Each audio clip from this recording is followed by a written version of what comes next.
বিসমিল্লাহির রহমানির রহিম। আজানের পরের দোয়া।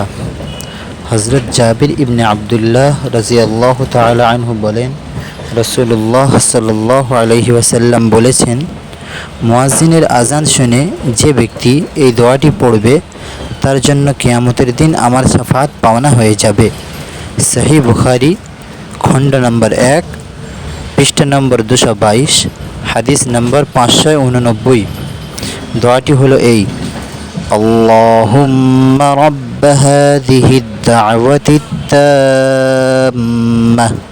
অর্থ: হে আল্লাহ, তুমি প্রভু এই পরিপূর্ণ আহ্বানের, ওয়াস-সালাতিল কাইমাহ এবং প্রতিষ্ঠিত সালাতের, আতি মুহাম্মাদানিল ওয়াসিলাতা ওয়াল ফাযিলাহ, মুহাম্মদ সাল্লাল্লাহু আলাইহি ওয়াসাল্লামকে ওসিলা তথা জান্নাতের একটি স্তর দান করুন।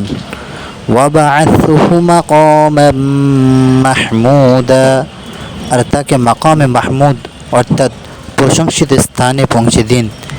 আল্লাযী ওয়া'আদতাহ, যার প্রতিশ্রুতি আপনি তাকে দিয়েছেন।